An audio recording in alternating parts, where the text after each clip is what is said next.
Marathi monitor या YouTube चॅनलवर आपलं सर्वांचं स्वागत आहे। तुमच्यासाठी आनंदाची बातमी आहे। वैद्यकीय शिक्षण विभाग म्हणजेच आरोग्य विभागाप्रमाणे गट ड च्या सर्व वैद्यकीय महाविद्यालय आणि रुग्णालयांच्या जाहिराती प्रसिद्ध व्हायला सुरुवात झालेली आहे। आतापर्यंत नागपूरची जाहिरात आलेली होती, सध्या धुळे जिल्ह्याची देखील जाहिरात तुम्हाला पाहायला भेटत आहे। या ठिकाणी पहा, ही शॉर्ट नोटिफिकेशन आलेली आहे, जे की मित्रांनो श्री भाऊसाहेब हिरे शासकीय वैद्यकीय महाविद्यालय धुळे आणि मित्रांनो सर्वोपचार रुग्णालय धुळे या ठिकाणी गट ड चतुर्थ श्रेणी संवर्गातील सरळ सेवेने पद भरण्यासाठी IBPS कंपनीमार्फत तुमची परीक्षा घेतली जाणार आहे आणि यासाठी ऑनलाईन अर्ज मागवणे सुरू होणार आहे।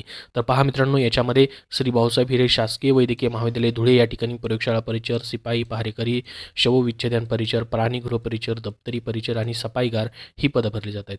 त्यानंतर पहा, सर्वोपचार रुग्णालय धुळे जे आहे या ठिकाणी सिंपी, दंतपरिचर, उद्वाहक चालक, वसतिगृह सेवक, मेस सेवक, कक्षसेवक, रुग्णपटवाहक, न्हावी, धोबी, सिपाई आणि चौकीदार ही पदं असतील। त्यानंतर प्रयोगशाळा परिचर, माळी, कक्षसेवक, कक्ष आया, महिला आया, त्यानंतर बाह्य रुग्ण विभाग सेवक, सुरक्षा रक्षक पहारेकरी, प्रमुख स्वयंपाकी, त्यानंतर सहाय्यक स्वयंपाकी, स्वयंपाकी सेवक, क्षयकिरण सेवक आणि सफाईगारची पदं असतील।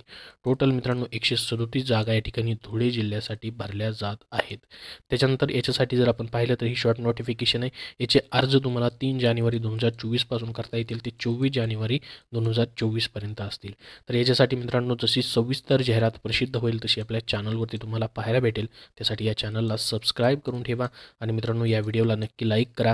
तर गट ड ची पदं आहेत, IBPS कंपनी परीक्षा घेते, तर यासाठी तुम्हाला खुल्या प्रवर्गाला 900 रुपये खुल्या प्रवर्गाला 1000 रुपये फीज असते आणि राखीव प्रवर्गासाठी 900 रुपये। याच्यासाठी 10वी पासवरती तुम्ही अर्ज करू शकता। गट ड ची पदं आहेत त्याच्यामुळे। तर सविस्तर जाहिरात आली की नक्की तुम्हाला शेअर केली जाईल, त्याची लिंक तुम्हाला डिस्क्रिप्शन बॉक्समध्ये देतोय, तिथून देखील तुम्ही ही शॉर्ट नोटिफिकेशन डाउनलोड करू शकता।